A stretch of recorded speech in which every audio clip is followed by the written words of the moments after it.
Olá, eu sou a Saga, e nesta 10ª edição do nosso Meetup de EdTechs USP, temos a Tatiana Saturno como convidada especial.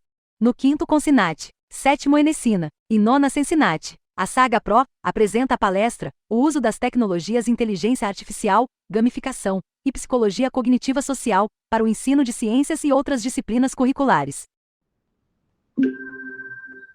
Boa tarde a todos, eu sou o Felipe Russo, diretor executivo da Saga Pro, a EdTech do Bem-Estar Escolar, e nesta 10ª edição do nosso Meetup, a gente está trazendo a nossa convidada especial, Tatiana Saturno, e ela vai apresentar para a gente um pouco sobre inteligência artificial e diversidade no mercado de trabalho. Pode começar quando quiser, Tati. Olá, boa tarde. Obrigada pela apresentação, Felipe. Só para dar uma visão geral do que eu faço, eu sou engenheira de dados, formada em ciência da computação pela Universidade Federal de Campina Grande. Eu venho trabalhando com dados desde 2015, trabalhando com imagem e tudo mais. Naquela época, eu sou ainda da época que o Deep Learning ainda não servia de muita coisa. Então, já se vê a evolução que a gente tem em alguns poucos anos de lá para cá, que a gente já evoluiu na questão de imagens também, né? Não só tenho conhecimento na área de dados, mas também eu sou bem voltada à parte de artes também, na parte social. Então, quando a gente se trata do tema de diversidade, eu diria que eu sou um bom exemplo quando se retrata esse tópico especificamente, já que eu tendo a participar em várias áreas de conhecimento diferentes. Então, aqui no comecinho, eu vou dar uma visão geral do que eu vou falar, que é mais sobre, já que a gente vai falar do tema de inteligência artificial, que seria inteligência artificial, em questão da diversidade, eu tentei separar alguns tópicos que seriam interessantes para faixas etárias diferentes ou para interesses diferentes, que seriam na área de negócio, na área de videogame e também na área de direitos humanos. Em alguns dos slides eu vou ter alguns vídeos rápidos para mostrar. Em outros eu queria trazer alguns tópicos que seriam interessantes para serem discutidos. Já na parte de inteligência artificial, que é basicamente aquela inteligência que a gente cria, né? Aquilo que eu vou ter um algoritmo, eu vou ter um modelo computacional, um modelo matemático, que meio que gera novo conhecimento, que não é uma coisa exatamente criada pelo ser humano, né? A inteligência artificial foi criada pelo ser humano, mas ela por si só se desenvolve. Aí nessas duas imagens aqui que eu estou apresentando, eu vou ter uma da NVIDIA, um software da NVIDIA que é o Galgan, se eu não me engano o nome, onde você passa uma imagem bem genérica e ele consegue transformar aquela imagem genérica numa imagem mais realística, né? Uma coisa que há 5 anos atrás, 6 anos atrás, a gente nem imaginava que está acontecendo também. Outro exemplo de software parecido com esse, que também se tornam populares, é um software que você pega uma imagem de jogo, e essa imagem de jogo, você vê como essa imagem de jogo seria de uma pessoa na realidade. Então, tem umas coisas bem interessantes também que esse software pode trazer. Além de também, outra imagem é a imagem do Tesla, sendo dirigido pelo AI, e como é que funciona, né? Que seria a questão de também um pouquinho de reconhecimento de imagens, onde você vai ter uma inteligência artificial tentando descobrir quais são os obstáculos, né? Se tem uma pessoa, qual é o sinal, se pode avançar ou não, rotas e coisas desse nível. Então, mesmo que a gente tenha um constante mencionamento de inteligência artificial, às vezes não é tão fácil de relatar como é no nosso dia a dia, né? Mas a gente já vê em alguns programas que a gente já utiliza, e até em carros, como isso já é bem presente.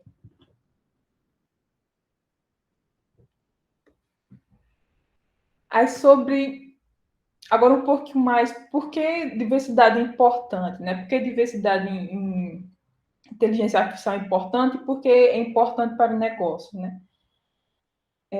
Qual benefício isso poderia trazer para a minha empresa? Qual benefício isso poderia trazer para o meu dia a dia? Como é que eu dirijo meus negócios? Como é que você vê a diversidade onde você trabalha?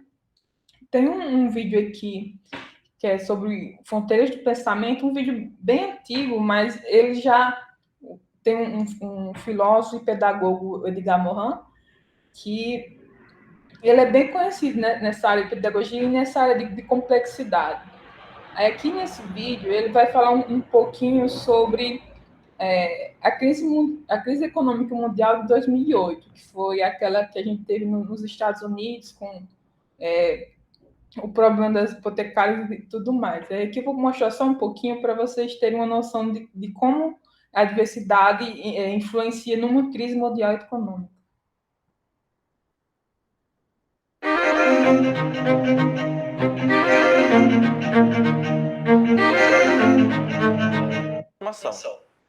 Confira. Une crise économique est survenue il y a 3 ans, en 2008. Ce qui est intéressant, c'est que 95% des économistes ne l'avaient absolument pas prévu. Et quand la crise s'est développée, 95% des économistes étaient incapables de dire si elle allait s'aggraver, diminuer, se transformer. Il faut réfléchir. Parce que la science économique est une science très développée, c'est une science sociale.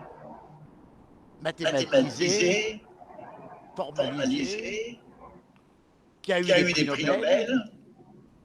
Et comment se fait-il que la compétence des économistes soit incapable de prévoir pas seulement le début d'une crise, mais ses conséquences, ses déroulements et ses conséquences?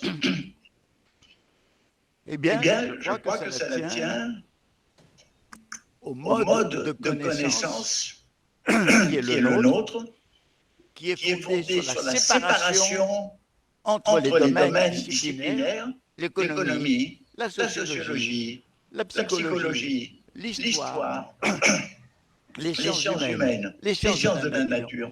Et dans cette compartimentation des savoirs, cette compartimentation nous empêche de concevoir les problèmes globaux et fondamentaux qui sont de plus en plus nos problèmes.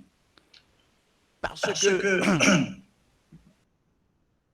Só parando por aqui para ver como isso puxa para o que eu estou falando, é que ele fala, né, tem 95% dos economistas não conseguiu dizer se a crise, não conseguiu dizer se iam predizer a crise, depois, quando já estava tendo a crise, se ela ia aumentar ou ia tornar constante, baixar.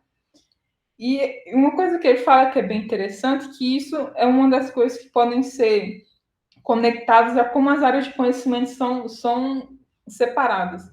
Hoje em dia, quando você vai estudar alguma coisa, você vai estudar matemática, você vai fazer mestrado em uma área de matemática, aí você vai fazer doutorado numa área mais pequena de matemática, que a gente chama de conhecimento vertical, né? E quando você é um economista, você estuda assuntos específicos relacionados à economia.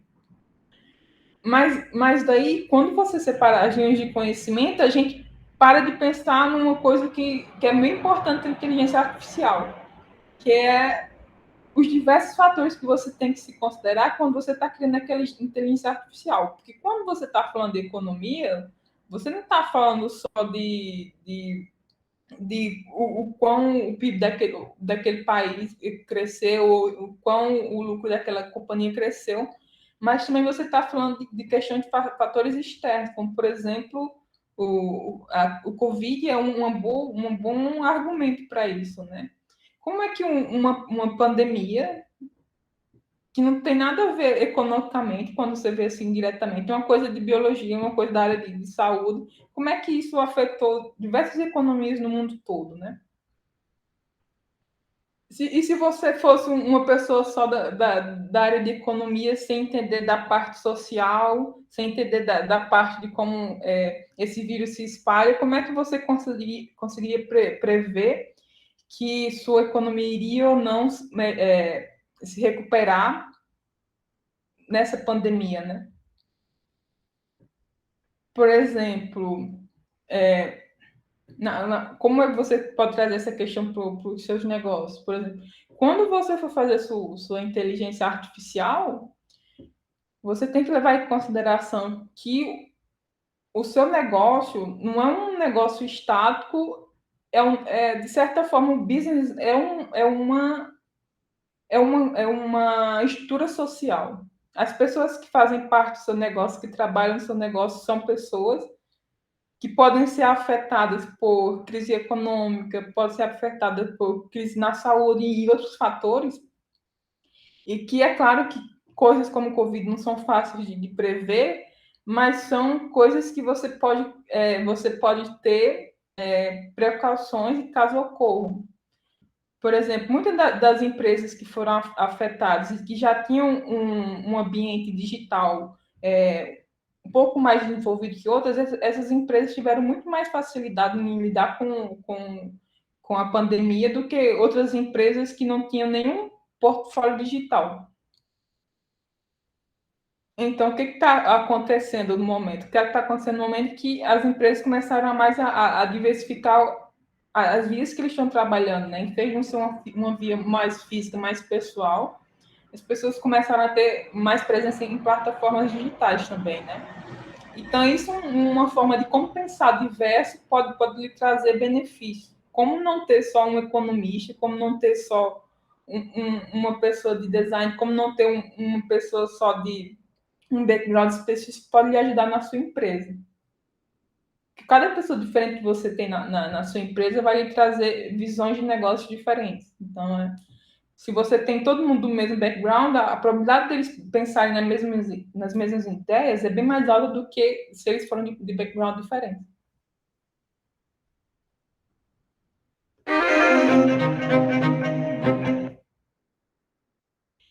Aí aqui é mais para uma questão de números. Por exemplo, a McKinsey foi uma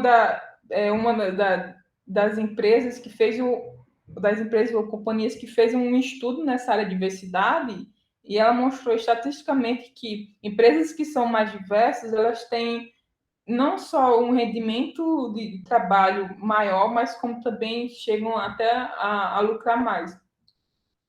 A diversidade é bem amplo, né? Pode ser diversidade étnica, pode ser diversidade de gênero, pode ser diversidade socioeconômica. Todos esses fatores vão contribuir quando você está considerando diversidade no seu meio de trabalho.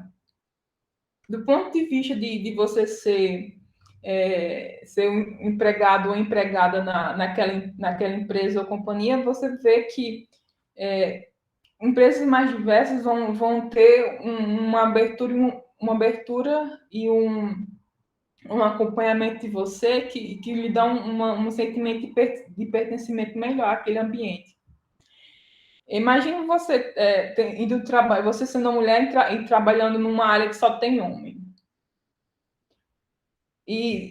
Então, imagine você trabalhando em outra empresa que mais ou menos metade é mulher e metade é homem. Então, você se sente, de certa forma, mais representado e, de certa forma, até mais fácil de falar com aquelas pessoas daquele ambiente. Então, ele ajuda a ter um sentimento de pertencimento e também até de expor suas ideias, né?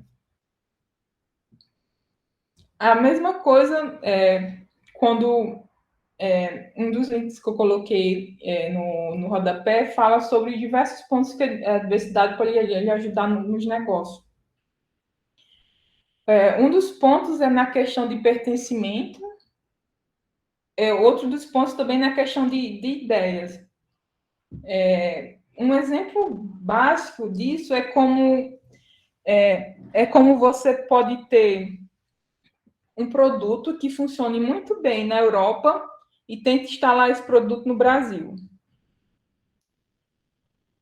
Aí você pode ter diversas formas de instalar esse mesmo produto no Brasil, né? Mas imagine se você vai instalar esse produto no Brasil sem estudar o mercado do Brasil, sem ter ninguém aqui do Brasil, só com pessoa, mentalidade de gente que vem da Europa. Aparentemente não dá. Se der certo, pode até dar certo, mas a probabilidade não é tão alta, né? E dos exemplos interessantes disso é, por exemplo, esses aplicativos de delivery que foram feitos lá para fora e tudo mais, que geralmente o pessoal que fez isso tem mais uma noção de ser uma renda extra, né? Porém, quando você traz esses aplicativos para o Brasil, e com a diferença social que a gente tem, social e socioeconômica, esse aplicativo acaba sendo a renda principal de muitas pessoas no país, né? Aí vem coisas que você não pensou, quando você criou. Vem a questão de CLT, tem ou não? Isso sendo a fonte de renda principal da pessoa, tem seguro ou não? Meio de transporte fazer essas entregas. Aí vem questão de roubos e assaltos.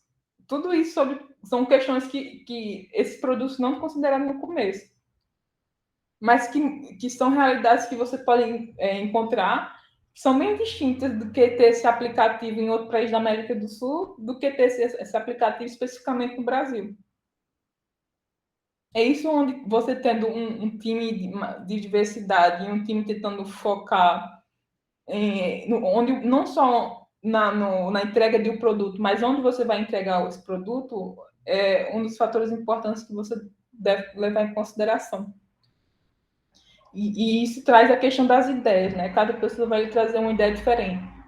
A mesma coisa para o background, porque a gente fala muito de diversidade no meio de trabalho, a gente fala de diversidade étnica, a gente fala de diversidade de gênero, mas a gente às vezes não fala de diversidade socioeconômica, que é uma questão de você vai criar um produto e você quer criar um produto que o pessoal todo mundo tem uma certa classe social bem mais alta. Aí você, sei lá, você cria um produto para hospitais. Aí você cria esse produto para os hospitais e lança esse produto no Brasil. Aí esse produto, uma coisa bem simples, esse produto é bem pesado no celular, vamos dizer assim, você demora um bom tempo para baixar esse produto. Aí toda vez que você vai testar, você testa aqui com a internet de São Paulo, sei lá, com iPhone, sabe? Com essas coisas assim, bem mais assim, específico para quem é classe alta. Aí você vai lançar no país todinho. Aí chega lá, sei lá, numa cidade do norte, num lugar específico, que aquela pessoa precisa muito do aplicativo, mas talvez a internet lá não seja boa para baixar o aplicativo. E agora? Lá vai seu produto todo por água abaixo, porque você não parou para pensar nisso.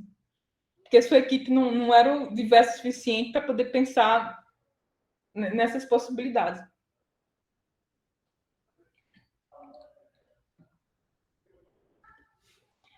Agora vamos falar sobre diversidade em videogames. Uma coisa bem interessante sobre inteligência artificial que existe um bom tempo no cinema e que está sendo mais usado nos últimos anos para videogames é o Ray Tracing, que é essa imagem aqui do bondezinho aqui, onde você vê o bondezinho refletindo na água e tudo mais. Isso parece ser uma coisa bem simples, mas quando os desenvolvedores tentavam criar isso, eles tinham que, a cada reflexo na água, eles tinham que programar e desenhar cada reflexo desse, assim. E que era uma coisa que acabava meio que sendo impossível, porque demorava muito tempo para fazer e você não tinha recurso para poder fazer isso. Aí o que passaram a utilizar é uma inteligência artificial que ela meio que prediz onde a luz vai bater e como quando a luz bate, como é que esse reflexo ele vai aparecer. Coisa bem simples para a gente no dia a dia, mas que na parte de programação era bem complicado. Outra coisa também, feita com inteligência artificial na parte de videogame, também é a questão da qualidade das imagens que você está reproduzindo no videogame também. Que é, ao invés de você ter salvo aquelas imagens bem pesadas, com qualidade bem alta, você pode ter umas imagens mais ou menos, sem ter tantos pixels, e quando você for aumentar a resolução, você usa inteligência artificial para preencher esses pontos quando você tenta expandir a imagem, gastando menos recurso e tudo feito com inteligência artificial. Essas novas gerações de videogame já têm uma inteligência artificial bem avançada, e quando você pensar nisso, ok, mas tudo bem, é só um software que vai ajudar uma coisa bem simples, mas do ponto de diversidade, né? Quando você traz um software para ajudar numa coisa bem específica, você acaba também ajudando em outras áreas do seu desenvolvimento que você nem tinha pensado, como é a área de criação de imagem, a parte de criatividade dos artistas, que eles não tem que pensar mais tanto. Ok, eu tenho que desenhar isso aqui, mas tem que desenhar isso aqui de um jeito que o software e o hardware conseguem lidar, porque senão não vale a pena desenhar isso tudo, que vai ser jogado fora. Como o desenvolvimento em outras áreas podem afetar outras áreas de criatividade, trazendo mais experiência, não só para o usuário, mas experiência melhor não só para o usuário, mas também para as pessoas que estão desenvolvendo aquele jogo, ou até aquele filme.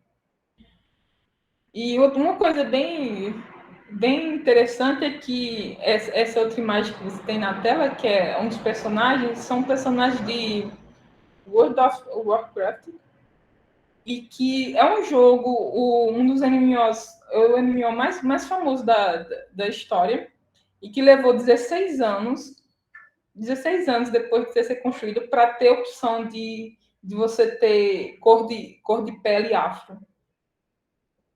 16 anos do MMO mais popular da história.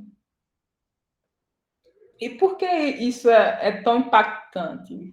Porque só um jogo, né? Mas quando você vê uma sociedade cada vez mais digital, onde tem muitas crianças e tem muitos adolescentes, até adultos que jogam esse tipo de jogo, e você não vê nenhuma representação da sua cor, da sua etnia e tudo mais, isso lhe afeta emocionalmente e psicologicamente, né? Porque não estou sendo representado, tem alguma coisa de errado. Uma ideologia parecida do que você pode encontrar antigamente nos filmes da Disney, né? Porque só tem o príncipe salvando a princesa e coisas desse tipo, né? Qual a representação de uma personalidade específica pode lhe afetar no seu crescimento, né? Será que se eu não tenho essa personalidade específica, tem alguma coisa de errado comigo? E se não tiver, se tiver representações diferentes, então isso quer dizer que também eu posso ser diferente, né? Então, são coisas que a gente às vezes não pensa muito, mas que afetam bastante no crescimento, no nosso crescimento pessoal e no crescimento da nova geração. E outra coisa interessante do UOL que está tendo hoje em dia é da questão também do histórico de crescimento UOL, que recentemente chegou ao boom, né, da audiência não está querendo mais jogar o jogo, por conta que não tinha diversidade no jogo, que era praticamente as mesmas atualizações, que eles não escutavam a audiência e tudo mais. E quando você olha no histórico de contratações e quem estava lá quem estava nas posições mais de liderança, todo mundo seguia um certo padrão específico, né? Aquele padrão cisgênero, gente branca e tudo mais. E até um ambiente que não era muito não era propício à diversidade, né? Então, quando você vê isso das pessoas que desenvolvem o jogo, e quando você vê que o jogo por si só não está trazendo diversidade para o público, então você começa a ver o quão isso afeta o seu produto no long run, né? No finalzinho, lá nas pessoas já vão utilizar aquele jogo. Então, não uma coisa de só, eu tenho um jogo aqui, vamos jogar, né? Mas como esse jogo foi pensado, como esse jogo é construído, como é os valores envolvidos naquele jogo específico, né?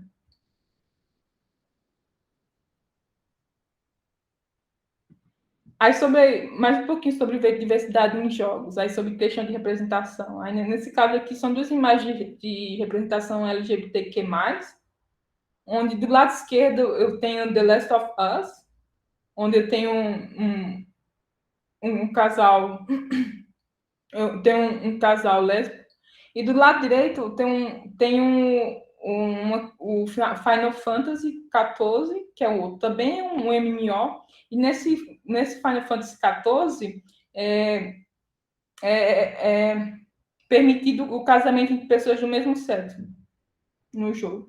Então, é uma coisa bem pequena, né? Porque tem vários jogos, The Sims e outros jogos que você tem a opção de casamento e tudo mais, mas quando você chega nesses jogos só tem casamento de pessoas héteros.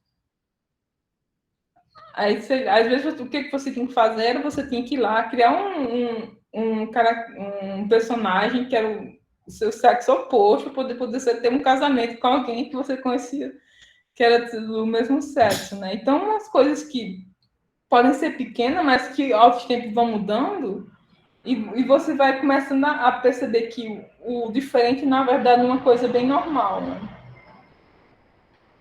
E como isso lhe ajuda a ver que não só isso passa a ser normal no jogo, mas isso, de certa forma, passa a ser normal na sociedade também, né?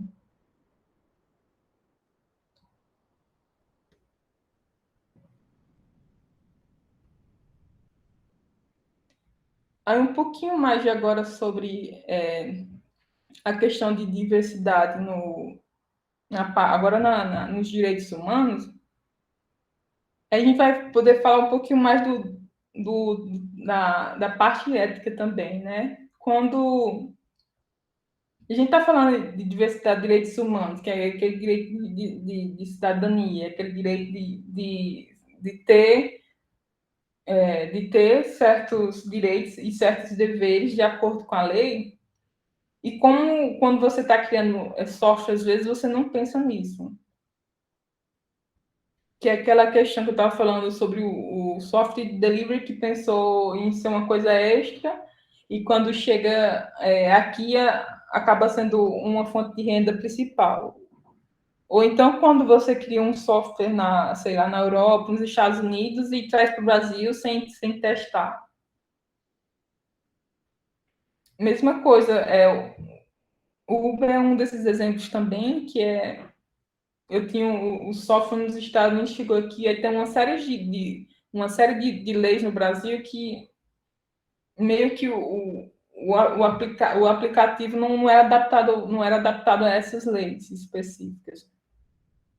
Aí são todos pontos que meio que, eu diria que meio que os governos não sabem lidar muito bem, que é a questão de como tratar esses softwares específicos, né? Porque tem vários aplicativos sendo lançados por dia e tudo mais. Aqui eu tenho alguns exemplos esses são exemplos bem, bem graves. Por exemplo, um é um cientista de dados que foi preso por ter sido reconhecido como um miliciano. E isso ele foi preso baseado em um software de reconhecimento, uma inteligência artificial de reconhecimento facial. No Brasil, tem uma lei dizendo que você pode usar software de reconhecimento facial para prender as pessoas preventivamente, se eu não me engano. Nos Estados Unidos, a mesma coisa. Os Estados Unidos prende uma pessoa inocente usando o sistema de reconhecimento facial. E tem essa outra notícia que é sobre uma empresa brasileira que promete aumentar a acurácia para 99% de reconhecimento facial. Mas o interessante dessa notícia é que ele fala que a maior parte dos softwares sendo usado vai de 75% a 87% de acurácia. Aí isso quer dizer que cada 100 pessoas que você preenche, 25 pode ser que o software tenha errado, né? Mas aí você fala, mas 25 pessoas, né? Não é muita coisa. Mas aí você pensa que a prisão preventiva e o sistema judiciário no Brasil é muito lento. Quando você está preso preventivamente, às vezes você pode passar anos sendo preso num ambiente super violento, às vezes, ou que não tem nenhum suporte para você estar naquele ambiente. E você é preso porque um software de reconhecimento disse que você era uma pessoa e depois de anos você ainda não foi julgado.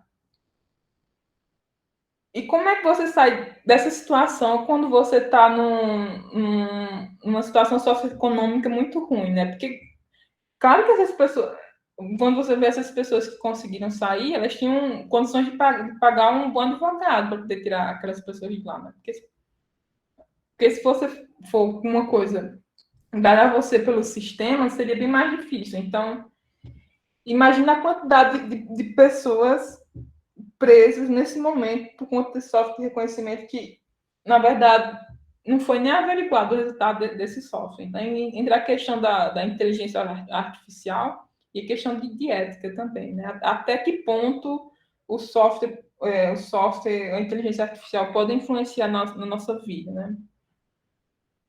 E quando você vê isso, uma coisa bem interessante é que a maior parte dos erros está direcionado a uma etnia específica, porque aquelas pessoas que criaram um software de reconhecimento facial, elas criaram testando esse software com imagens específicas, imagens de pessoas brancas, a maior parte das imagens de homens. Aí você não tem muito o que fazer, né? Você ensinou a inteligência artificial a reconhecer homens brancos. Quando você dá uma imagem de uma mulher negra, de um homem negro, ou uma pessoa latina, não é a mesma coisa. Né? O software não aprendeu a entender pigmento e cor da pele da pessoa. Então, quando você cria um software assim, sem pensar nessa parte ética, nessa parte crucial da sociedade, você acaba errando. E isso afeta drasticamente a vida das pessoas. A gente estava falando antes de começar, a gente estava falando sobre coisas mais fictícias, por exemplo, animes, que é os animes japoneses, onde tem um anime chamado Psycho Pass, uma sociedade futurística, onde tua vida basicamente é planejada do começo ao fim por uma inteligência artificial. E se você não se enquadra no que essa inteligência artificial aprendeu como sendo os padrões, você é praticamente tratado como um criminoso na sociedade, né? E a gente diz, mas isso é só ficção, mas aí você vê essas notícias, não é só tão ficção, né? Isso é realidade. E isso é só um dos exemplos que é de reconhecimento facial, mas, por exemplo, em jogos, quando você está querendo criar jogos e tal, você tem o exemplo de UOL, que você não tem pessoa que você não se identifica de sua cor. Aí você tem softwares nos jogos que fazem com que certos NPCs, que são, na verdade, são meio que... esqueci a tradução desse NPC. Mas são os objetos nos jogos que você interage, que aqueles objetos, de certa forma, aprendem com você. Da forma que você coloca esse software para aprender, depende bastante da pessoa que está programando o software, né? Então, claro que a pessoa que programou um software para aprender com alguém dos Estados Unidos vai ter dificuldade em entender o que um brasileiro está jogando naquele mesmo software específico, né? Vai aprender usando os mesmos parâmetros, com sociedades completamente diferentes. E você meio que acaba forçando padrões que não são adequados, né? São padrões completamente diferentes.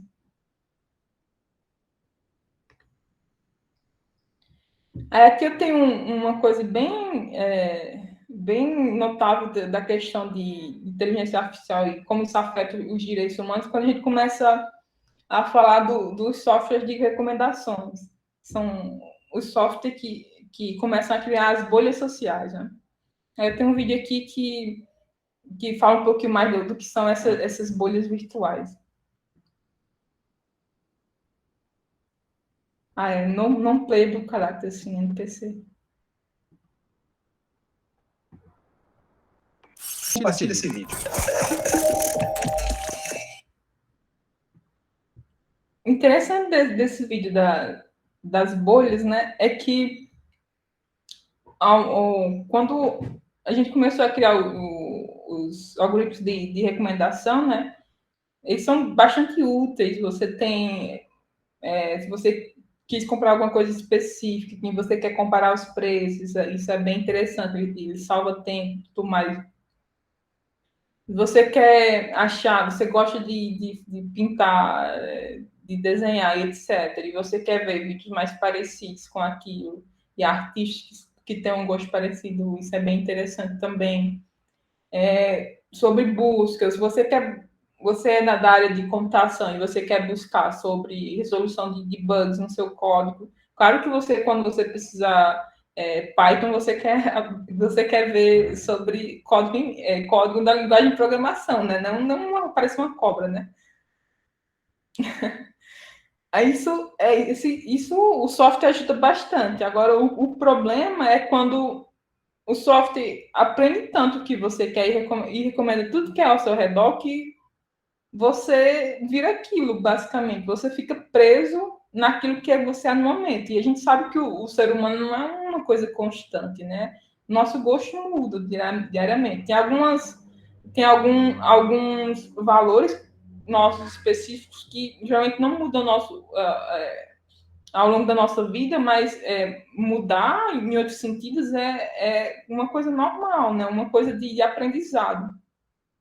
Se você continua aprendendo sempre a mesma coisa, o que é que você está aprendendo de novo, né?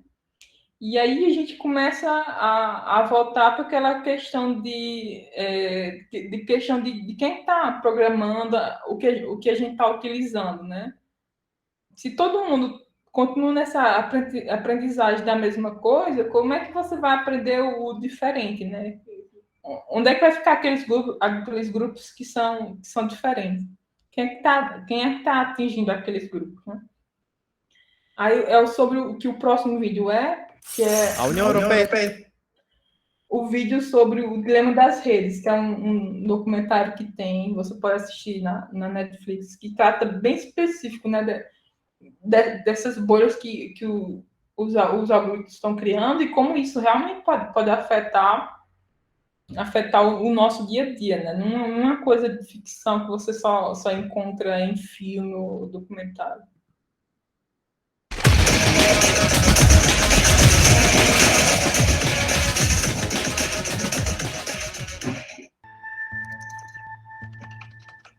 When you go to Google and type in climate change is, you're going to see different results depending on where you live and the particular things that Google knows about your interests.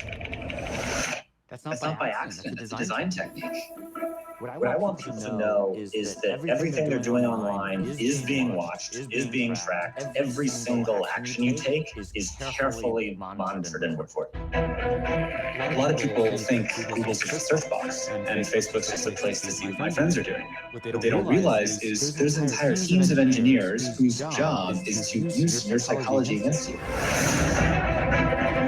I was the co-inventor of the Facebook like button. I was the president of Pinterest. Google, Twitter, Instagram. There were meaningful changes happening around the world because of these platforms. I think we were naive about the flip side of that coin. We get rewarded by hearts, likes, thumbs up, and we conflate that with value, and we conflate it with truth. A whole generation is more anxious, more depressed. I always felt that fundamentally it was a force for good. I don't know if I feel that way anymore. Facebook discovered that they were able to affect real-world behavior and emotions without ever triggering the user's awareness. They are completely clueless. Fake news spreads 6 times faster than true news. We're being bombarded with rumors. If everyone's entitled to their own facts, there's really no need for people to come together. In fact, there's really no need for people to interact. We have less control over who we are and what we really believe. If you want to control the population of the country, there has never been a tool as effective as Facebook. We built these things and we have a responsibility to change it. The intention could be, how do we make the world better? If technology creates mass chaos, loneliness, more polarization, more election hacking, more inability to focus on the real issues, we're toast. This is checkmate on humanity.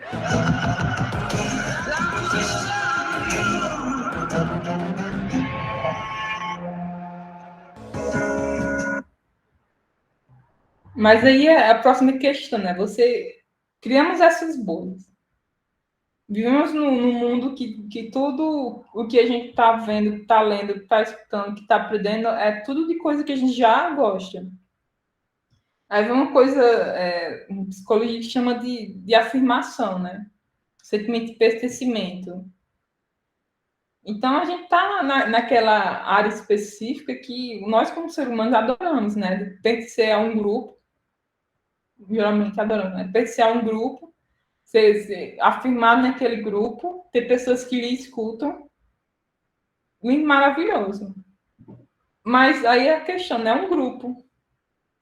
E quando você está naquele grupo específico, você começa a esquecer que outros grupos existem, né? Ou que outros grupos não estão sendo atingidos por essas mesmas ideias ou esse mesmo produto específico. Aí, de certa forma, quando você meio que se torna preso àquilo, você começa a aceitar que tudo aquilo é verdade, porque tudo aquilo que você mostrou e afirmou, eles acreditam que é verdade também. Então, se eles te dizem que você vai lá e vamos invadir o Capitólio, porque isso ali a gente está lutando pela nossa democracia, você vai lá e faz, porque até agora todo mundo estava correto no que estavam dizendo, porque isso era a afirmação de você mesmo.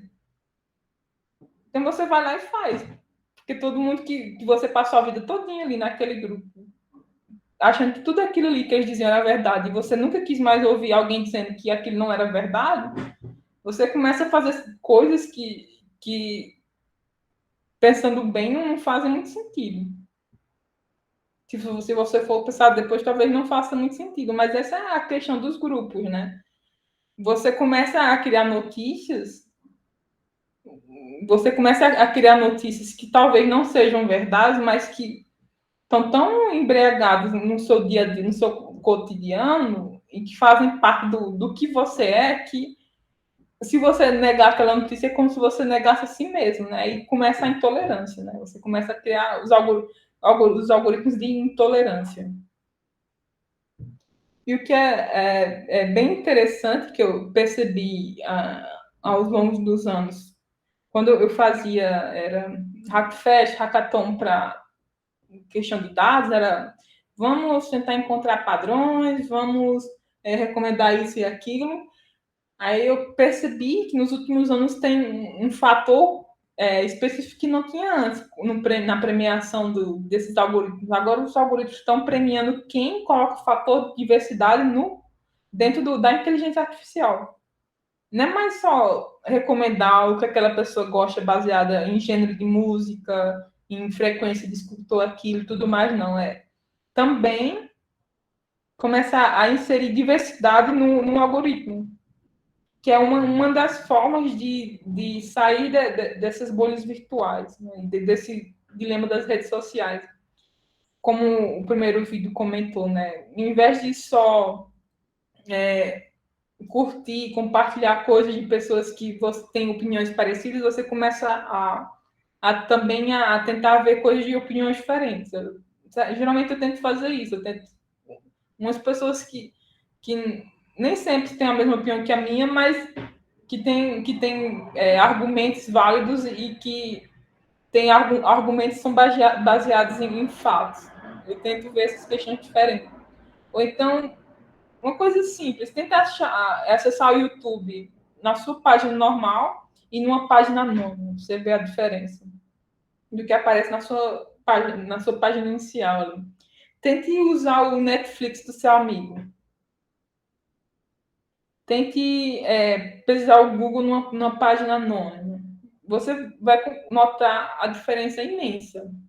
E quando você lê uma hashtag, alguma coisa que está trending no Twitter, tente buscar pelos fatos por trás daquele tweet. É difícil, é complicado você fazer isso, porque o ser humano tem muito aquilo de primeira impressão, marca bastante, né? E você começar a ter o hábito de ir posterior à primeira impressão é uma coisa que é difícil de lidar, porque às vezes você não tem tempo, às vezes você não tem disposição. Mas se você começar a fazer isso, você começa a ver o mundo bem diferente do jeito que todas as redes e todas as mídias tentam mostrar para você, né? O mundo de primeiras impressões, o mundo de manchetes chamativas, né? Isso é bem legal de se notar.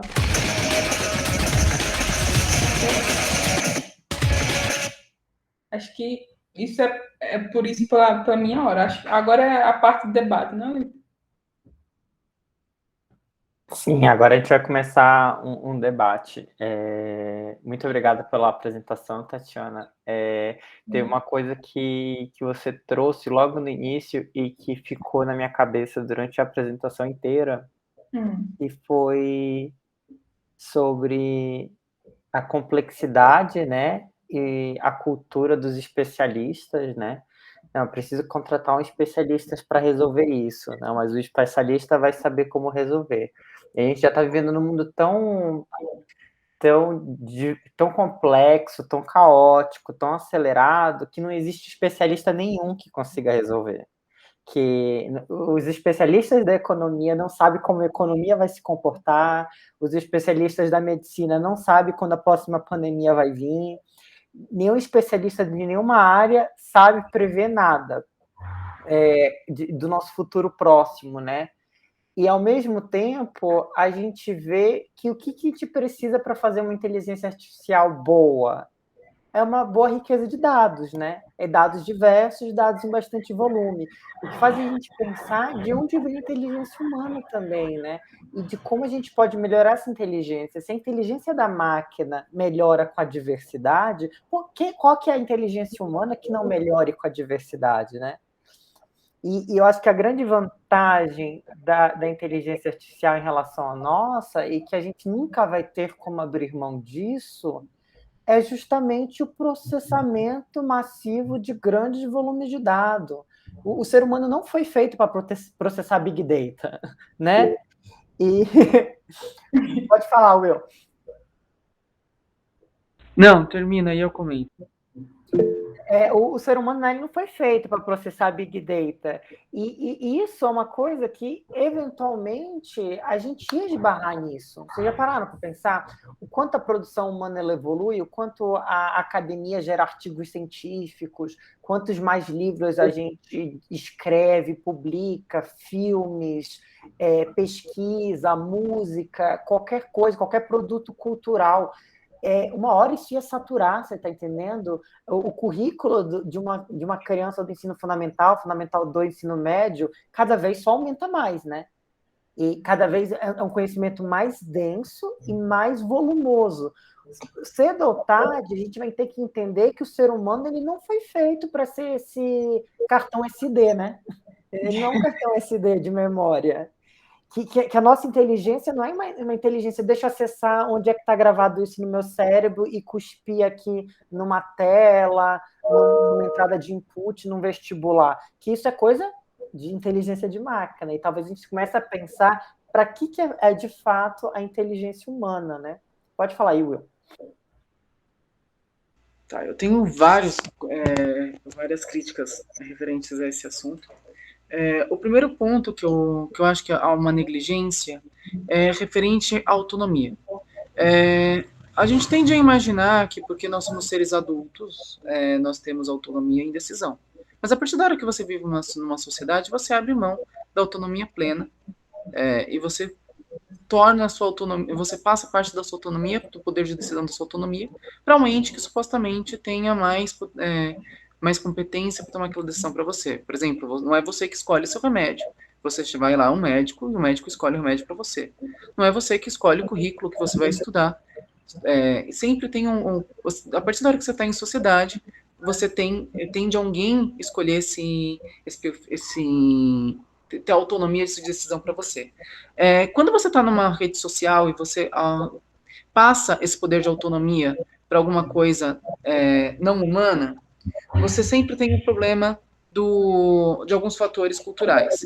É necessário que as decisões democráticas, por assim dizer, elas partem como princípio os fatores que estão envolvidos dentro da sociedade, fatores culturais e como a sociedade observa vários fenômenos. Então, a decisão está muito travada com o contexto histórico característico daquele lugar. E isso vai mudando. E a inteligência artificial, para ser funcional, ela teria que conseguir se adequar com o tempo. Só que os dados, eles não são tão rápidos assim para passar certas decisões e as pessoas passam os dados com viés. E outro ponto também é relativo aos autônomos. O meu maior exemplo de autônomo que deu muito errado é o Carrefour.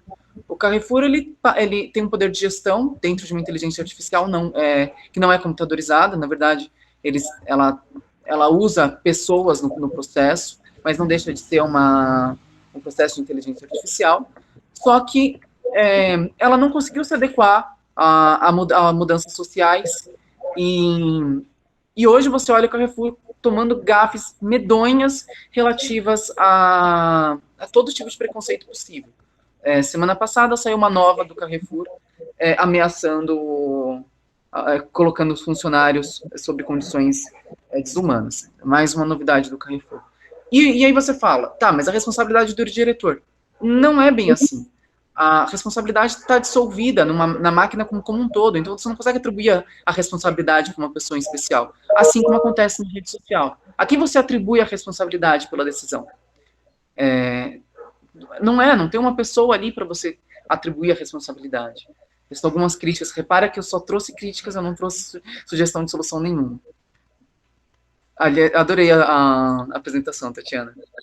Obrigada. Sobre o que o Felipe falou, sobre a gente não ser um SSD, né?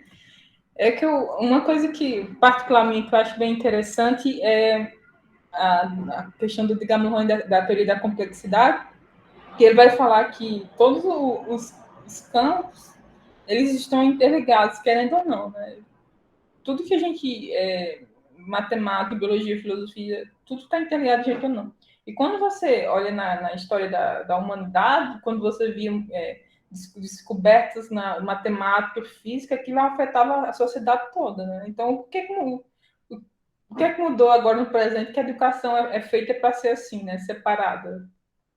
Tanto que mudanças mais recentes na educação e no currículo é de trazer disciplinas que tinham sido removidas, né? Filosofias, estudos sociais, essas coisas da base do estudo, né? Porque a ideia não... Eu acho que a ideia de inteligência artificial e do ser humano, o que é que o ser humano está trazendo de novo, que não é mais esse banco de memória, eu acho que é o pensamento crítico, né?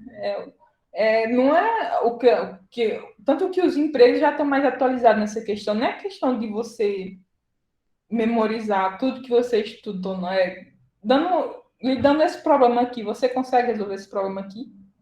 Não é um problema que você decorou, não uma coisa que vai estar resolvida em algum canto, não essa ideia de um banco de memória que você tem guardado, né? É baseado no que eu sei. Como é que resolver esse problema, né? Eu acho que é essa questão, eu acho que o que a gente pode ver, olhar mais para o futuro, né? Não é o que a gente pode armazenar, né? Mas o que a gente pode fazer com o que a gente armazena. E com os recursos que tem aí, né? Porque inteligência artificial é um recurso, né? Já no que o Will falou sobre dados com viés, isso eu acho bem interessante, que uma das coisas que a gente faz bastante quando a gente está criando modelo é ver, por exemplo, se é um modelo específico, você está fazendo um modelo específico para, sei lá, modelo específico para educação, como melhorar o score da educação, e aí você vem baseado em vários dados que já tem viés humano ali, você vai utilizar aquele dado, aí você tem que começar a ver, né? Só pegar o dado e criar um modelo, né? Qual dado é enviesado, qual dado que vai, na verdade, atribuir uma coisa positiva e diversa ao meu novo score.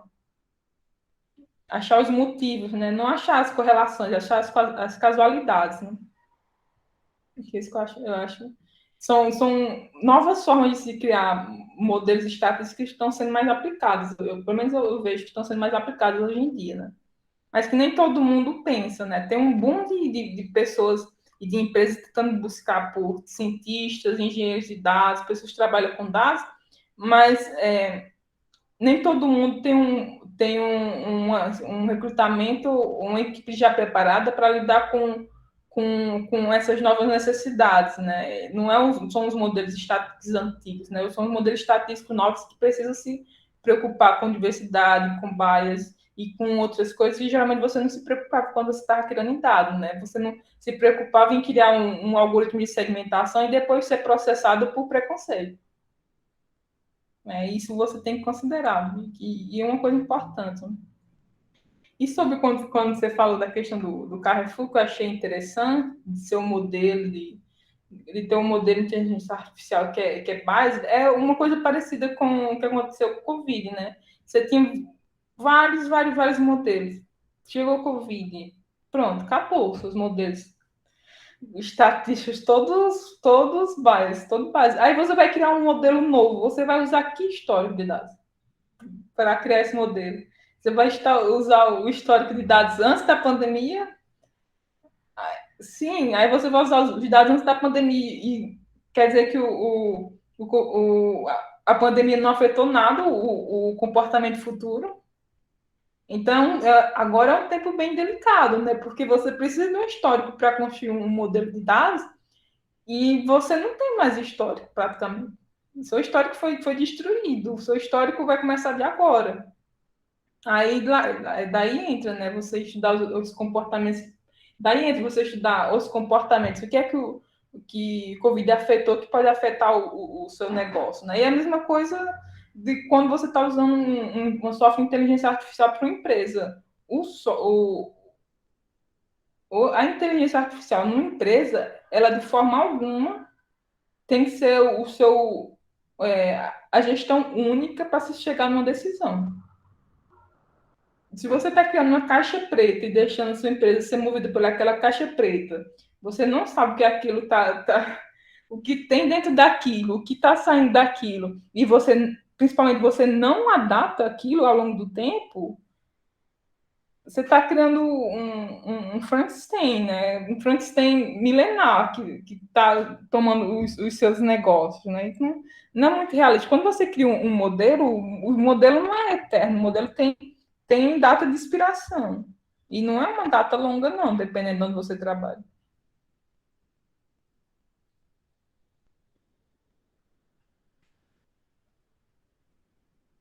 Mais alguém quer trazer alguma questão para a Tati?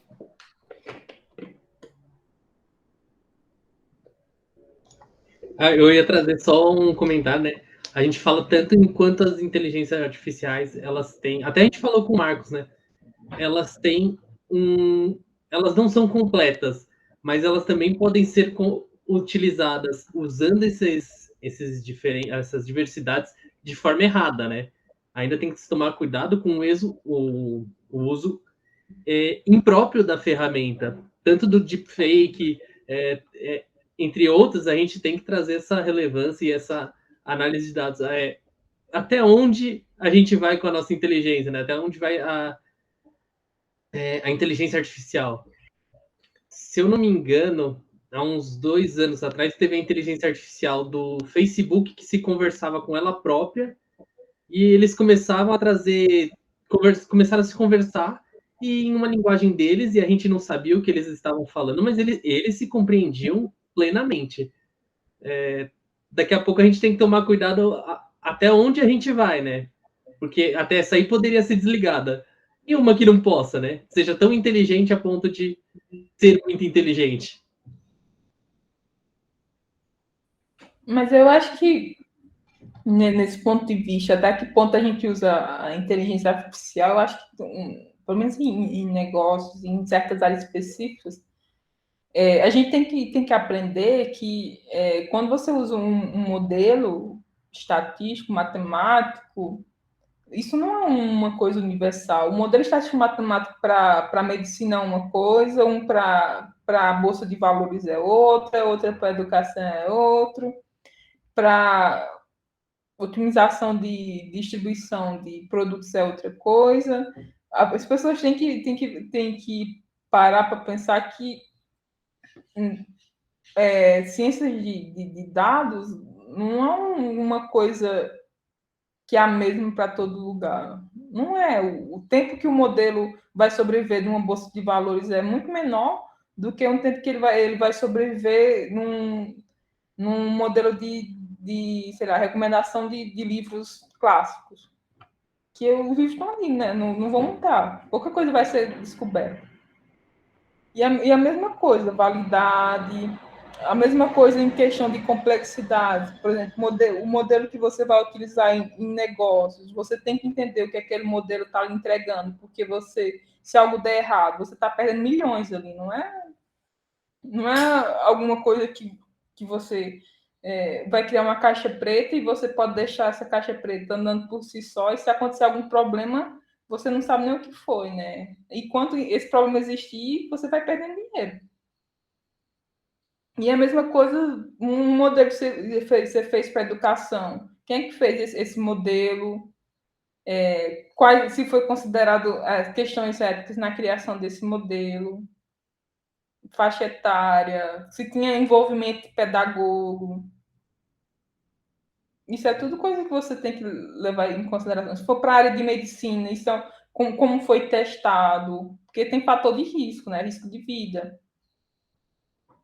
Então, não vamos colocar de ciência de dados em uma sacola e sair um leilão para qual você vai utilizar. Pode ser qualquer um, não.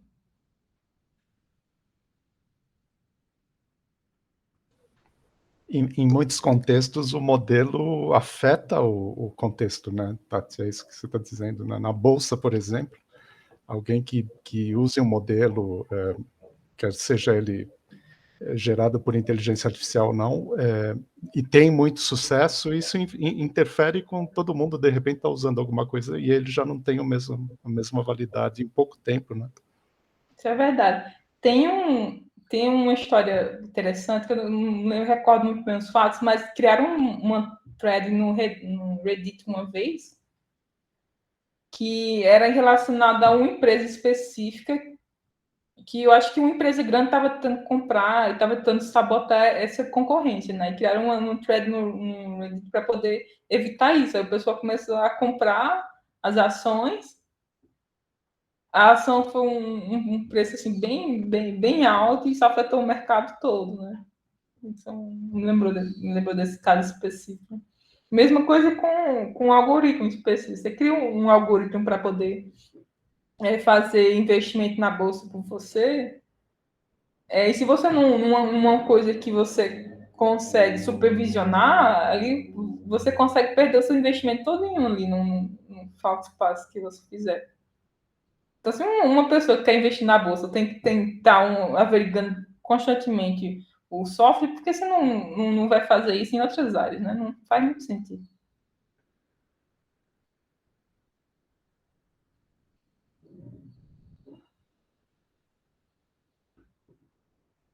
Na bolsa tem muitas questões interessantes, né? Porque quem investe na bolsa, né, fica observando lá os altos e baixos, né? E qual que é a tendência média. de crescimento, de decrescimento, né? Qual que é a variabilidade daquilo lá. E aí trabalha naquela lógica de comprar na queda, vender na alta. E sempre com essa aposta de que vai ter uma alta, né? Mas a pessoa tá assim, né? Porque Sim, tem outros modelos que usam software para pegar informação de rede social também. Não, com certeza. E aí, antes que aquela informação impacte, né, a rede econômica, vamos dizer, né? Porque existe, né, vamos dizer assim, existe esse delay, né, entre a disseminação de uma notícia numa rede social e o impacto da disseminação dessa notícia na rede econômica, né? Então, com certeza, são normalmente dois setores extremamente conectados, né? Isso aqui no Brasil é clássico, né? O que uma fala do Lula, da Dilma, do Bolsonaro afeta a Bolsa de Valores, afeta a ação da Petrobras, isso é clássico aqui no nosso país, né? Mas eu estava pensando muito mais dessa questão de as pessoas antigamente, que eu falei, faziam esse investimento na Bolsa, que era, vamos dizer, sua própria análise, mesmo que fizesse alguma forma de cálculo, isso e aquilo, que é novamente ainda naquela lógica da memória, né? E de fazer computações relativamente simples, não importa que fórmula que você use, mas que você pode automatizar por uma função de um código de programação ou de uma inteligência artificial, porque o grande diferença disso aí seria justamente que a inteligência artificial ela poderia ver o padrão que o ser humano não está vendo, né? E aí te dá essa dica premiada. Sendo que a própria uso da dica premiada afeta o sistema, né? Porque aí você começa a comprar aquela ação. E aí você afetou o sistema que a inteligência artificial conhecia. E aí, meio que parece que sempre a pessoa que está com a inteligência artificial, que está vendo aquele novo padrão, é a pessoa que começa a mudar o sistema. E aí as pessoas se informam, né? O João falou que ele está ganhando muito dinheiro usando a inteligência artificial A. Aí mais 10 pessoas usam a inteligência artificial A. Aí isso tem um impacto no sistema. Essas pessoas contam para mais 10. Impacto no sistema. Tem uma hora que usar a inteligência artificial A já não dá mais lucro nenhum. E aí a pessoa tem que ir para a inteligência artificial B. E aí começa tudo de novo. Só que não é necessariamente a mesma pessoa, né? Que usou a A. E aí isso vai alterando o sistema. Então, hoje, por exemplo, eu imagino que a inteligência artificial está sendo utilizada aí na economia, não deve ser mais do que 10, 20 anos no máximo, históricos de inteligências artificiais diferentes, óbvio, né? Então, assim, pensar nisso, acho que a gente consegue até ver, né? Se a gente pegar essas séries históricas, essas séries temporais, né? O próprio impacto da inteligência artificial na forma dessas funções, desses gráficos de economia, que devem ter ficado muito mais instáveis, né? E aí você comentou, por exemplo, de coronavírus, né? Outra coisa que nenhuma inteligência artificial previu, ou se ela previu só de uma forma do tipo, tira todo o seu dinheiro daí, alguma coisa estranha está acontecendo, tira o seu dinheiro, mas elas raramente fazem isso, né? Porque se ela manda tirar de um lugar, ela manda você colocar em outro, né? Então, isso impactou profundamente, né? Novamente, as curvas econômicas, a gente já não tem mais uma curva histórica. A questão mesmo é que a tecnologia está influindo tão imediatamente, né, impactando essas séries temporais da economia, que você não tem mais histórico para pensar para onde ir, né? O histórico era que se eu investisse nisso, dava naquilo. Hoje, por exemplo, talvez exista hoje em dia um grande hype em investir em inteligência artificial, né? E investir em empresas que têm ações e que fazem pesquisa em inteligência artificial. Mas, novamente, o mercado tem essa coisa, né? De quanto mais gente está investindo, então fica mais caro. Mas aí, será que essas empresas vão entregar diferenciais, né? Quais que são as empresas que, de fato, vão entregar inteligências artificiais competitivas, né? Porque tem as inteligências artificiais, vamos dizer, públicas, né? E tem as privadas. As privadas são aquelas que a gente não sabe, são as verdadeiras caixas pretas, né? Caixa preta da Microsoft, caixa preta do Google, caixa preta da Amazon. Mas, ao mesmo tempo, elas são aqui, entre aspas, menos evoluem, né? Porque uma coisa que a gente conhece bastante de programação, do meio de programação, é que o mundo da programação é uma grande rede, né? Se o Python evoluiu tanto hoje em dia, o Python chegou em primeiro lugar, né? Se eu não me engano. Eu e a Tati, a gente provavelmente acompanha isso há uns 10 anos já. Essa história da evolução do Python, do C, do JavaScript, né? a gente sabe que as linguagens de programação, os pacotes, as inteligências artificiais, elas crescem à medida que elas são utilizadas, né? Então, quanto mais tem uma comunidade ao redor daquilo, mais aquilo cresce. Então, eu tive duas forças muito grandes, que são essas forças das grandes companhias, que querem, vamos dizer, patentear tudo, serem donos de tudo, é tudo segredo industrial, a gente não faz ideia de como essas inteligências artificiais funcionam. Você só usa ela na internet, porque é engraçado que essas grandes companhias, elas liberam você para usar como usuário final, né? A fim de coletar seu dado, né? Então, você consegue utilizar aí várias delas gratuitamente, mas você não sabe como elas funcionam e uma vez que você usa, o seu dado foi, né? Por isso que a gente está vendo tanta legislação para proteger os dados, a LGPD, a GDPR, né? Justamente porque para conta dessas caixas pretas. Mas, como eu falei, é muito mais provável que a gente comece a ver software open source de inteligência artificial, justamente porque as comunidades de programação, elas são um verdadeiro combustível, né? Por trás disso, muito mais do que o dinheiro, né? Eu diria que muito mais do que o dinheiro, o braço, né? O braço humano por trás da evolução da programação e das inteligências artificiais é o grande boom dela, né? Mais do Linux, por exemplo. Hã? Linux. Bom exemplo. Mas nesse sentido de ter as comunidades, ter a criação e tudo mais, e de ter as influências, né? Aí a gente entra na parte dos influencers, né? Quando mostra naquele vídeo sobre a questão da rede social e como a rede social começa a impactar o mundo, o que você começa a criar não precisa ser verdade, precisa ser impactante. Quando você cria uma hashtag, você cria um trend, você cria uma figura de influência, e você quer obter um resultado naquilo, vamos dizer assim, seja na bolsa, você pode criar uma notícia e dependendo da sua base, essa notícia vai afetar a bolsa de valores. E você vai saber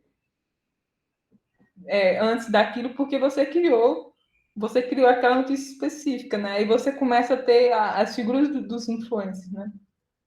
Você começa a ter os algoritmos apontados para certas pessoas específicas e difundidos a partir daquelas pessoas. Então, o que as pessoas começam a dizer começa a se tornar realidade. Né? Aí, ao invés de você passar de ter um histórico seguindo várias pessoas específicas, você começa a focar em algumas. Algumas pessoas quis o governo, sei lá, o ministro da Economia. Você não precisa tá mais colocando seu algoritmo para poder pegar informações diversas de vários lugares, não. Você começa a estudar quem realmente está afetando o resultado final. Você faz um 80-20, né? Você vê os 20% que está afetando 80% do que você está lucrando, né? Aí isso também é o perigo de concentrar tanta informação em pessoas específicas, né? Ou então em companhias específicas. Porque imagine pessoas do Facebook, do Google, da Amazon, que têm informações de milhares e milhares de pessoas de comportamentos específicos com inteligências artificiais bem avançadas. E eles mesmos podem influenciar o resultado que você está tendo. Imagina se eles começarem a ter essas notícias fictícias para afetarem a bolsa ou outros lugares específicos que eles possam, na verdade, começar a ganhar lucro. E eles já fazem isso. Já na corte americana, tinha caso contra o Google, onde pequenas empresas sofriam porque o Google praticamente eliminava aquelas pessoas do mercado se eles começarem a fazer concorrência com eles. Isso é bem preocupante, né? Quando você tem uma empresa tão grande como o Facebook, quando alguém começa a fazer concorrência, você vai e compra o WhatsApp e o Instagram. E essas informações, quando você olha num ponto de vista geral, a maior parte das informações eles estão concentradas em algumas empresas. E você consegue impactar. É isso quando fala lá no trailer, quando fala como a gente pode mudar esse monstro que a gente criou, né? E se eles quiserem mudar, né? Sim, fica quase como, tipo, existe um modelo de negócios aberto, né, no Facebook. Não, a gente vende propaganda. E tem o modelo de negócios fechado, que é a gente influencia nações, né? Por uma votação, por uma ação de uma bolsa subir ou descer, né? Que a gente pensa, por exemplo, o quanto o próprio sistema ele tem a capacidade de, vamos dizer assim, modular, né, um trending topic da vida, né? E como redes sociais diferentes impactam uma na outra, né? O quanto o Facebook é capaz de gerar um trending tópico do Twitter e o quanto o Twitter não é capaz de gerar um trending tópico do Facebook. E os dois, cada um com sua inteligência artificial, e todos eles impactando novamente a economia, né, as bolsas de valores, sendo que nas bolsas de valores um monte de empresas de setores diferentes, cada um com a sua inteligência artificial, né, da biotech, da medicina, e por trás ainda os usuários da bolsa que tentam ganhar com a bolsa, com as inteligências artificiais para tentar entender o mercado, né? Então, como a gente vê como as próprias redes sociais e as inteligências artificiais, elas já estão uma impactando a outra, né? Meio que está naquilo que o Felipe Oliveira falou, né? Você começa a ter inteligência artificial, começa a falar uma com outra, no final você não entende o que está acontecendo, né? Você coloca várias inteligências artificiais influenciando na bolsa, quando você vê o que tem acontecendo está uma sociedade de inteligência artificial influenciando uma a outra. Uma queda de braço das inteligências artificiais, né? Como é que é? Me ajuda a baixar aquela ação ali que a gente junta, compra aquela outra ação ali, né? Mas sem elas se comunicarem verbalmente, né? Mas analisando o gráfico, influenciando mutuamente o gráfico, né? Isso, por isso aqui. Pode falar, Marcos. Imagina, eu ia falar que tem o problema das inteligências naturais também, porque tem muita interpretação, né? E tem muito sistema de crenças entre as pessoas. E um exemplo, para mim, é uma coisa, foi fantástico, eu dei muita risada. O Elon Musk, né? A gente está falando de influenciadores, ele postou o cachorrinho dele, a raça Shiba Inu, que é o nome de uma moeda cripto, e essa moeda disparou, né?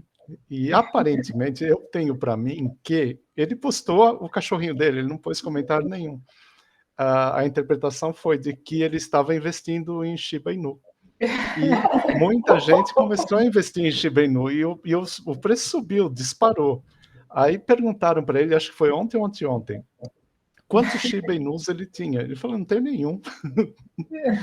Então, é a interpretação, né? E aí, em vez de simplesmente as pessoas dizendo, olha, puxa, a gente se enganou, né? Ele postou a foto do cachorrinho dele e a gente pulou, ligou os pontos e achou que ele estava... Não, tem gente que vai tentar justificar a racionalização. Não, ele faz parte do board da moeda Shiba Inu, ele está falando uma coisa que é só para... ele tem laranja numa offshore, ele é dono de 50% da Shiba Inu, mas com o nome de outra pessoa, né? Não, vira quase como conversa de religião, sabe? A minha religião é melhor que a sua. É impressionante, é impressionante. Você tem um viés da confirmação tão forte, né, que os elementos eles começam a se combinar de forma miraculosa, né? É porque você fica, quando você cria as bolhas, né, você começa a achar que sua opinião é tão verdadeira, porque você passou a vida toda sendo rodeado por gente que tem a mesma opinião, que se vier ao contrário, é meio absurdo para a sua mente ligar os pontinhos, né? Porque você não está acostumado a fazer isso. É meio que contra o seu intelecto tentar buscar uma opção que não seja realmente o que você pensou. Você começa a criar as pontes, né?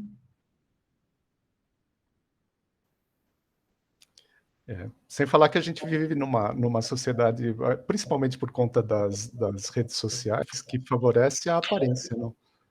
Você parecer que sabe parece que vale mais do que saber realmente. Então, Isso é verdade. Isso é bem verdade. é triste. Mas acho que as pessoas você vê nos algoritmos, no que está trending, no que afeta e tudo, mas eu acho que as pessoas se aproveitam muito de psicologia humana, na verdade. Você vê a teoria da complexidade e como as outras áreas se interferem. Você aprende que o ser humano geralmente tem uma tendência a jogar o livro pela capa. Você começa a aprender isso e você começa a jogar isso, né? Você começa a criar tendências que são confortáveis ao ser humano e que a maioria das pessoas não vão passar daquela tendência porque é uma coisa desconfortável e a maioria das pessoas não fazem, né? Aí você começa a ter meio que a ditadura da democracia, né? Que a maioria... Essa maioria que não vai atrás do que vem depois das primeiras aparências.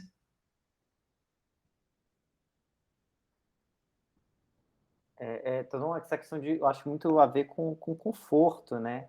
E manutenção do próprio status quo de si mesmo, né? De integridade, assim. Só que essa manutenção da integridade, né? Ela é a mesma manutenção que não permite o crescimento, né? Que não permite o aprendizado. Eu vou estar sempre na minha zona de conforto. E eu acho que essa questão das bolhas, eu acho que esse é o grande perigo, na real, né? Ela ser tão pequena quanto a minha zona de conforto. E aí acabou. Ninguém vai tentar lutar contra a bolha para ela ser maior do que a sua zona de conforto, né? Você já está viciado ali em reforço positivo, né? Qualquer coisa é reforço positivo, você está entendendo? E aí soma isso com uma lei do mínimo esforço, né? Então, talvez aparentar ter um conhecimento é menos esforço para o mesmo retorno. Se o meu retorno é um retorno de status social, né? Isso a gente vê muito da própria teoria behaviorista, né? Que você não ensina um comportamento, você ensina que algo é ruim e que é interessante evitar essa coisa ruim. A forma como você evita, cada um evita de um jeito. Então, a questão é que se você só quer o reforço positivo do status, você não quer aquele conhecimento. Então, aparentar ter esse conhecimento talvez seja um caminho mais fácil para conseguir o mesmo reforço positivo que você já queria no início. E aí a gente vê isso muito desse mundo da aparência, né? E isso aí que a gente pensa, né? A fragilidade dessa estrutura, né? Até onde isso se suporta, né? Até quando eu consigo viver de fingir que eu sei alguma coisa, né? Viver de fingir que eu sou alguém, né? Isso é fatalmente, né? É muito instável. Hoje é quase um esquema pirâmide de quem sou, né? Quanto mais pessoas eu consigo convencer de que eu sou alguém, eles meio que fazem esse investimento social em mim, né? Não, mas você sabia que o Felipe ele entende muito de inteligência artificial. Se fosse você, eu falava com ele. Aí esse conta para mais 5, conta para mais 5, conta para mais 5, e aí depois eu vendo uma aula de consultoria, né? E aí eu não sei o que eu vou dar nessa consultoria. Mas aí é aquele negócio, né? A sociedade vive de momentos de bom, né? Você não precisa se provar por muito tempo. Você precisa se provar por tempo suficiente que você ganhe um bom retorno. Você não precisa se provar por tempos e tempos, né? Até a atenção do público não é tanto. Você precisa se provar por tempo suficiente para ter retorno. Você falou tudo, Tati, é exatamente isso. Você não precisa engordar a vaca para sempre, né?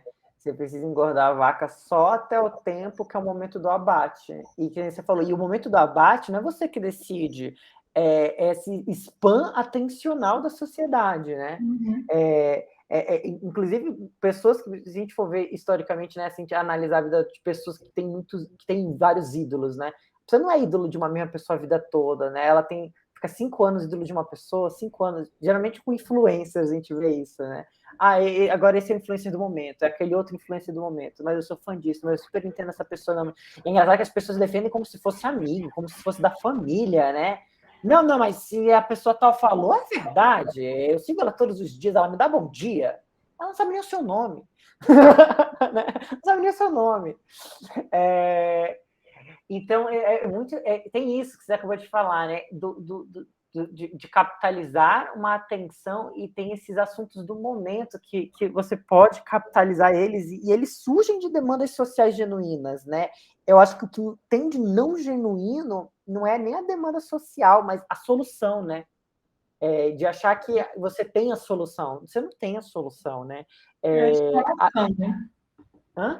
É a exploração, né? É a exploração, que você sabe que tem uma demanda social, né? E aí você explora a demanda social sem nenhuma ética. É isso, né? Você capitaliza essa demanda social. Mas o que eu acho interessante, historicamente, quando você vê historicamente, quando as grandes revoluções que aconteceram, não é uma coisa de maioria e em torno daquela ideia, né? Era de um ponto de que tem um poder que se sentiu tão confortável onde estava, que começava a não se importar mais no público, né? Seja abusando do público, ou seja, esquecendo das necessidades, e algumas vozes que não se acomodavam àquela realidade, nunca se acomodaram, elas começaram a ser escutadas mais por conta que o poder passou a não ligar mais para aquela maioria. E essas vozes que nunca se calaram começaram a ser escutadas mais. E aí a sociedade foi e apoiou essas vozes, né? E isso que você vê no histórico da sociedade, é isso que acontece, né?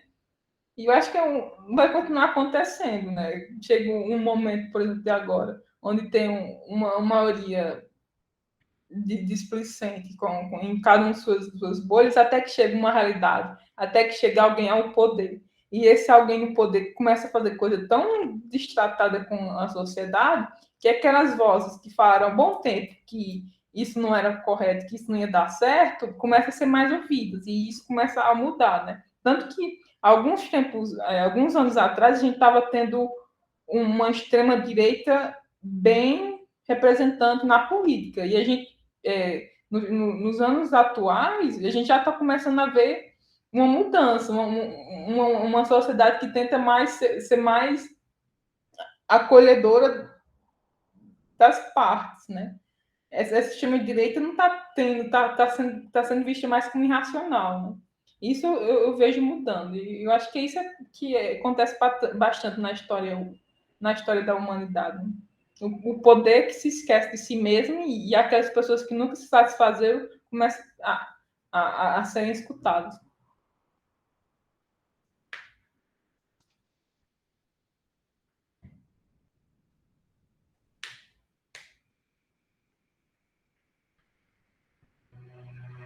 Eu penso muito sobre isso também, e principalmente, por exemplo, sobre essa...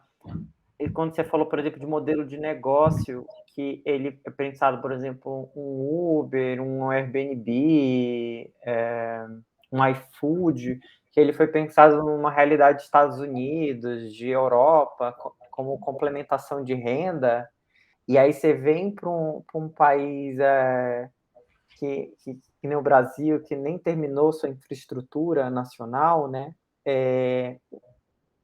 Por exemplo, hospital, escola em todos os municípios, podemos dizer isso. E eu não falo nem só isso, porque isso é o básico do básico, né? Tipo, saneamento básico, telecomunicação. Porque se você vai para países, por exemplo, como Nova Zelândia, você vai numa cidade com 50 mil habitantes, a cidade tem umas 3 galerias de arte e 2 museus. Então, no Brasil, que a gente não tem nem escola e hospital em todos os municípios, quando é que a gente vai chegar que uma cidade com 50 mil, toda cidade com 50 mil habitantes vai ter 3 galerias de arte e 2 museus? Está longe dessa realidade. Aí você implanta esse modelo de negócio baseado no país, como eu falei, Nova Zelândia, e você coloca no Brasil, você tem que toda aquela classe que já estava desempregada tenta pegar esse emprego, né? Porque eles veem isso como uma oportunidade de emprego, mesmo não sendo. E dependendo da folha de pagamento, começa a competir com o próprio trabalho sucateado no Brasil, né? Estava conversando recentemente, não sei com quem que era, com o Guilherme, né, que saiu, sobre que no Brasil o salário médio é abaixo do salário mínimo, que é R$ 1.100. Então, quando chega um Uber no Brasil e a pessoa tem a possibilidade de faturar 1.300, ela vai faturar 1.300 ao mês com Uber. Só que é diferente disso, a gente está falando de um emprego que não tem nenhuma proteção social, né? Você não tem um seguro-desemprego, se acontecer algum acidente, ninguém vai arcar com os seus custos hospitalares, com os custos que você tem que pagar na sua vida, tipo aluguel, etc. e tal, alimentação, luz, água. E aí, então, você vem para essa realidade brasileira, que também é muito parecida, por exemplo, com a realidade indiana, que também é muito parecida com a realidade da África do Sul. As pessoas começam a olhar o Uber como uma alternativa de emprego legítima, como um plano de carreira. Mas ele nunca foi um plano de carreira. Isso não está desenhado no modelo de negócio, entendeu? Não significa que a cada 100, 5 estrelas, você vai receber 1% a mais nas suas corridas. Não tem isso. Então, a gente, que esse conceito que eu já li, de infoproletário, né? Infoproletário. Sobre isso também a gente vê em coisas mais informais, por exemplo, Instagram. As pessoas literalmente tem curso para você fazer uma carreira no Instagram, sabe? Tem curso, você compra um curso de YouTube para fazer uma carreira no Instagram. Então tem gente aí vendendo curso de R$2.000, R$3.000, R$4.000, R$5.000 no YouTube para pessoa ser um influencer de Instagram. A gente vê pessoas com 10, 12, 14, 16, 18, 20, 32, 40 pensando, vou virar um influencer de Instagram. E muitos conseguem, só que é óbvio que a grande maioria não consegue. Mas aí, gente, novamente, contra o que eles estão competindo? Contra um salário mínimo de R$1.100. Então, se eu conseguir faturar 1.400 no Instagram, para mim, que eu estava desempregado ou num emprego mal remunerado, isso já é para mim gratificante, eu já estou lucrando. Mas aí, novamente, e aí vamos dizer que eu consigo esse R$1.500, R$2.000 com meus 50.000 seguidores que eu suei a camisa para conseguir. Aí, do nada, essa conta é hackeada. E aí eu perco 50.000 seguidores que eu demorei 5, 6 anos da minha vida para ganhar, para poder ter um salário mensal de R$3.000.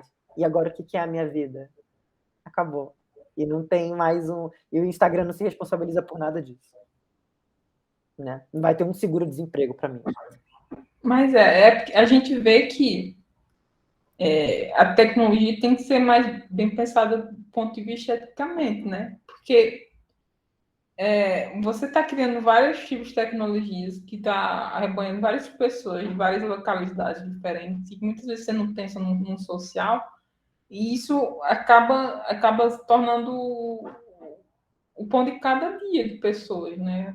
Você começa a ser obrigado a pensar nessas coisas. E nada melhor do que começar a implementar staffing, a implementar pessoas que tenham essa visão, né? Que o produto que você está crescendo, o produto que você cresceu e o produto que você está tentando implementar naquele país, vai ter coisas que você tem que estudar antes de implementar naquele país específico, né? Você pode ver o que outros softwares que foram implementados naquele país aconteceu, né? Se acontecer isso com iFood, com Rappi, com Uber, quer dizer que isso vai acontecer com o meu software também, né? Provavelmente. Então, vamos contratar alguém para poder estudar o mercado. Então, você começa a mudar a forma de suas empresas e sua folha de pagamento começa a mudar, né? Tanto que está tendo agora, com a questão da pandemia, está começando a ter bastante trabalho remoto, né? Bastante trabalho remoto e como... Sim, aí trabalho remoto, mas eu vejo que vários não têm, dizendo que tem CLT. Nenhuma, sabe? Vai trabalhar remoto para ganhar em dólar. Aí provavelmente daqui a 1 a 2 anos vão ter que criar uma legislação para isso, específica para isso, porque não tem. e as pessoas vão começar a ser afetadas, vai começar a ter ruído e tudo mais. Isso é o que acontece na tecnologia, né? Os governos que não são tão desenvolvidos, mas tecnologicamente assim, não são tão avançados socioeconomicamente, eles não têm legislação em relação à tecnologia. Aí meio que se cria, isso sai um problema e eles têm que começar a implementar, né? Depois várias pessoas sofreram com isso. A gente tem que ser mais proativo, né?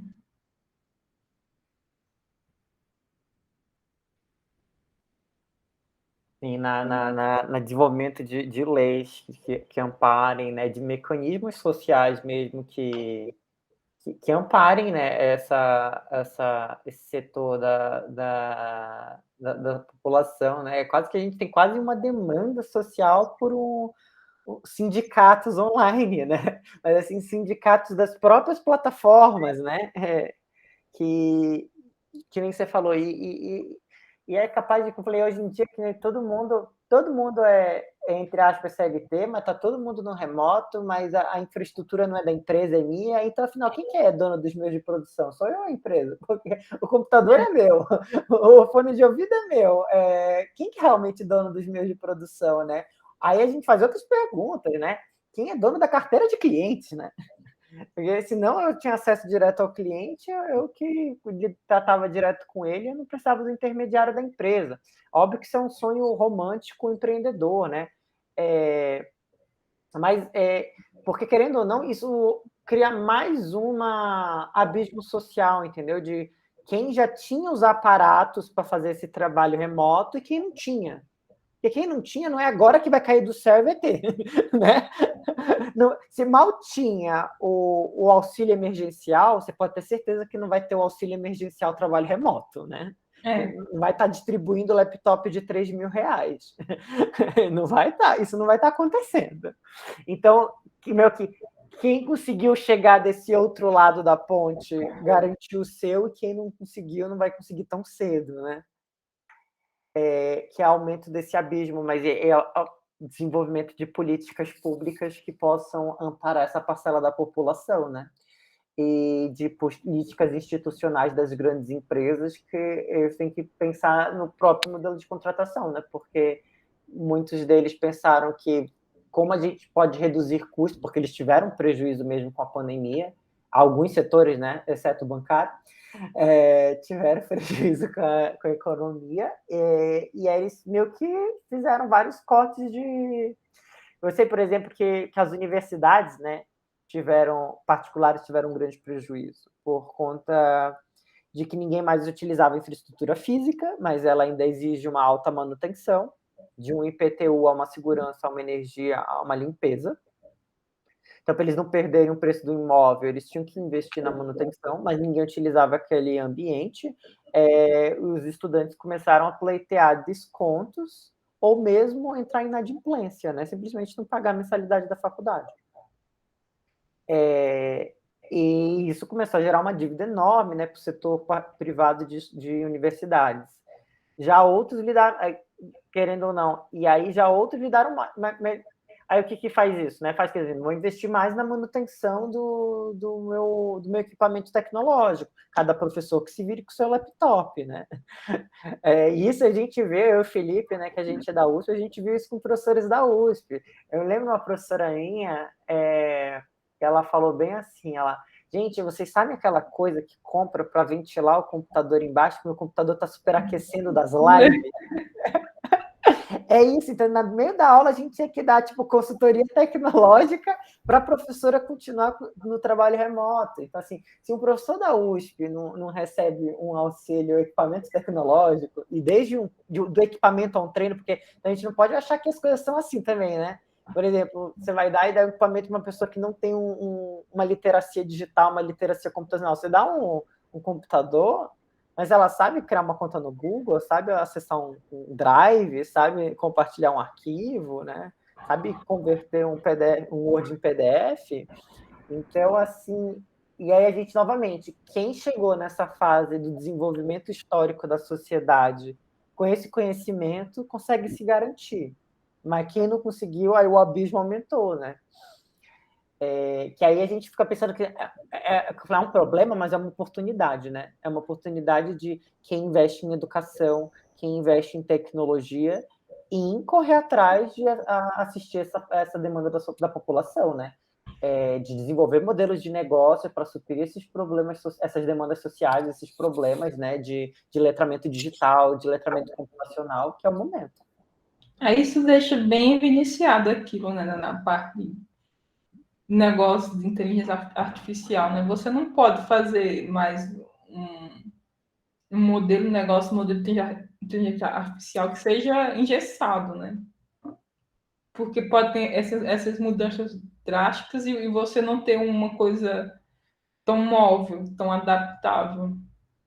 E isso é bem interessante, essa parte que você falou, da questão da gente ter que ter se adaptado nessa questão, porque quando a gente fala de questão de governo em si, a tecnologia move bem mais rápido do que o governo consegue legislar ou até falar sobre o assunto, né?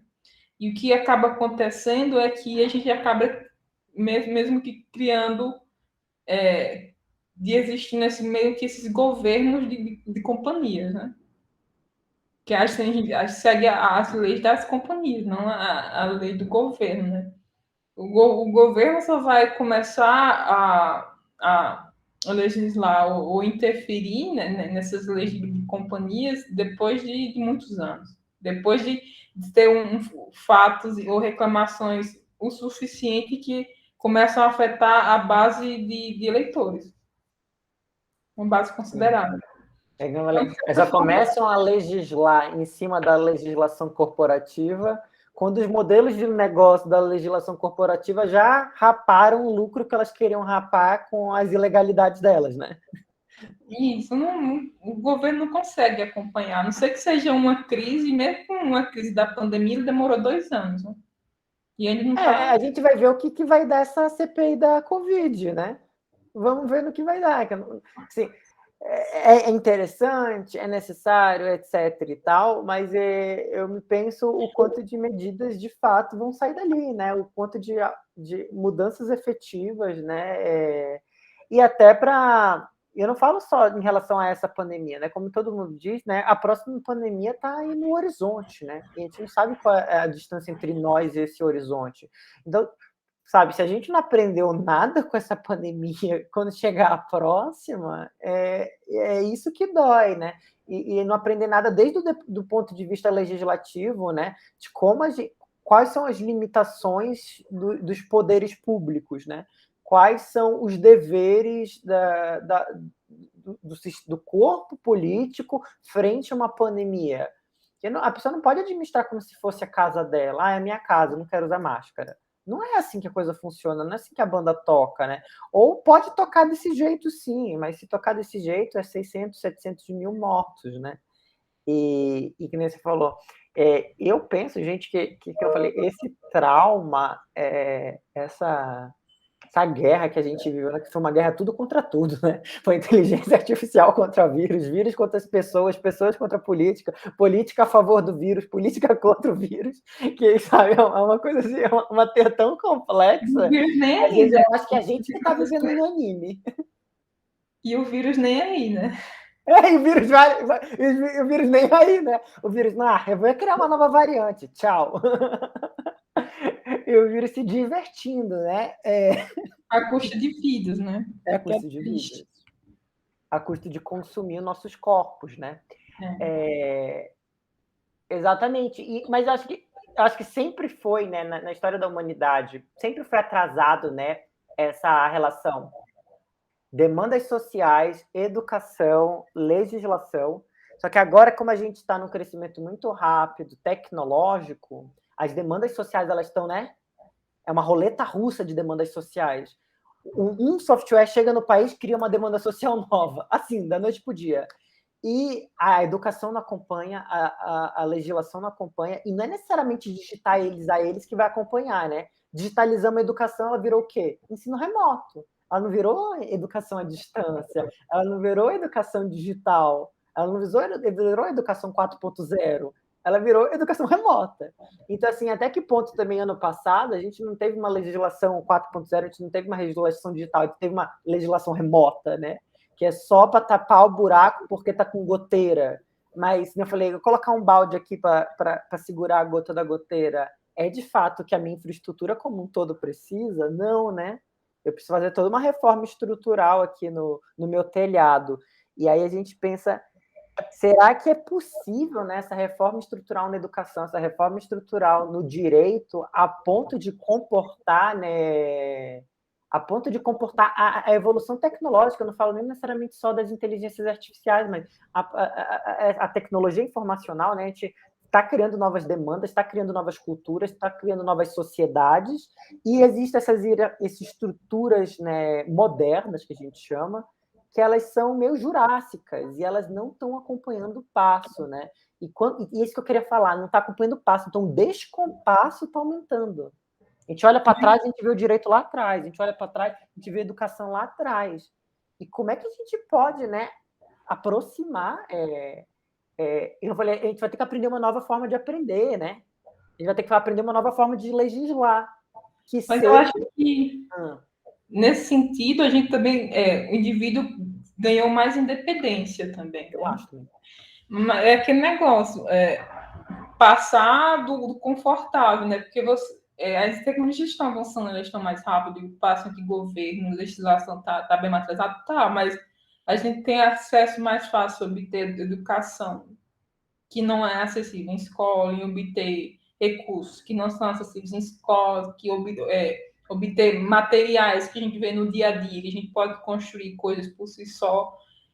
Aí é o ponto que o governo não lhe alcança, mas a gente começa a ter recursos que a gente não tinha antes, né? A gente começa a conseguir organizar grupos que afetam o eleitoral, que chega à legislação que a gente não conseguia antes.